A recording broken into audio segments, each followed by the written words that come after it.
Halo teman-teman investor semuanya, jadi di kesempatan kali ini kita bakal coba bahas yang namanya PT HM Sampurna ya. HM Sampurna udah ngeluarin laporan keuangan tahun 2020, kita bakal coba bahas setelah yang satu ini.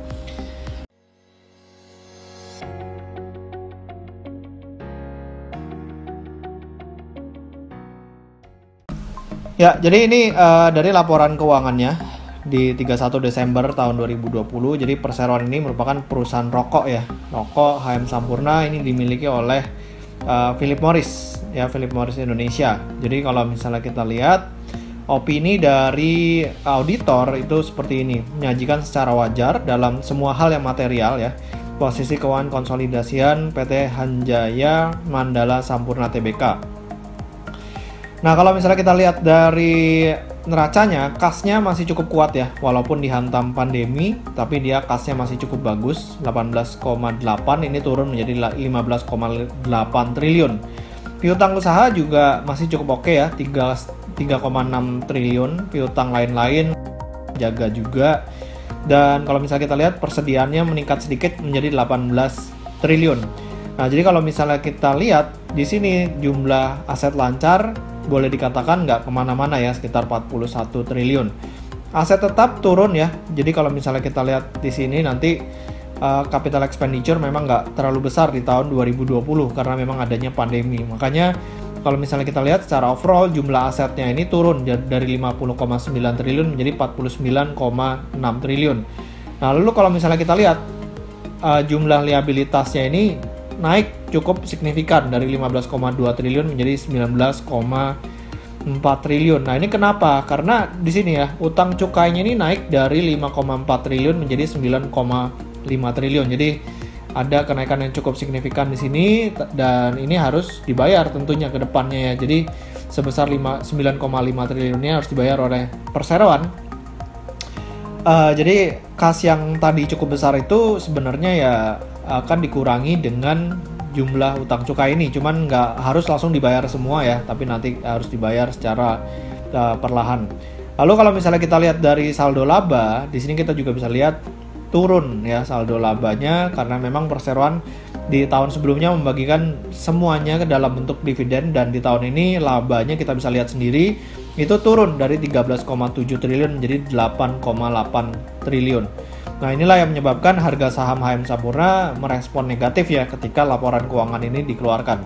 Apalagi kalau misalnya kita lihat dari top line-nya, di sini turun dari 106 triliun menjadi 92 triliun. Laba penjualan sama beban umum dan administrasi bisa turun ya, karena memang dilakukan penghematan dan juga adanya pandemi ya, mereka nggak terlalu banyak keluar juga, kelihatannya seperti itu.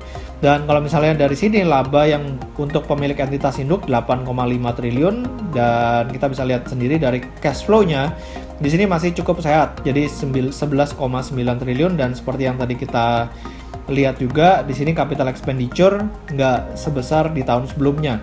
Ya, di tahun sebelumnya hampir 1 triliun, tapi di tahun 2020 cuma sekitar 566 miliar rupiah.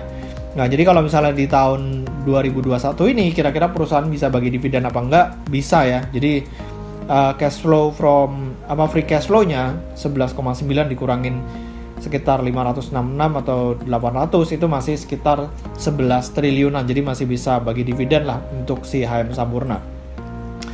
Lalu untuk valuasinya seperti apa? Kalau misalnya pakai laporan keuangan terakhir ya di harga 1.400-an itu price to earning ratio-nya di kisaran 19 kali.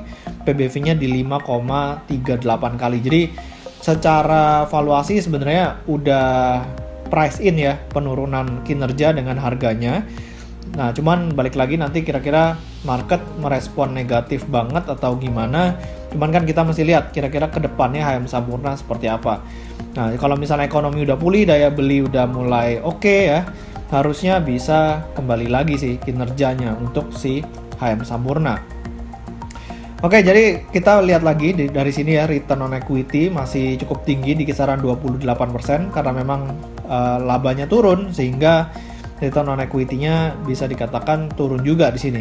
Nah, jadi kalau misalnya kita mau lihat dari sisi cash flow-nya di sini masih cukup oke sebenarnya ya. Jadi terus positif dan terakhir 11,9 triliun. Jadi masih cukup menarik untuk diperhatikan karena cash-nya masih sangat kuat. Lalu untuk financial health, di sini debt to equity ratio juga nggak ada utang ya perusahaan ini. Debt to equity ratio, current ratio juga di atas 1, jauh di atas 1, dan itu masih oke. Asset turnover masih juga cukup bagus ya di 1,84, walaupun turun dari 2,18 di tahun 2019 karena memang di tahun 2020 ini kan adanya pandemi COVID ya.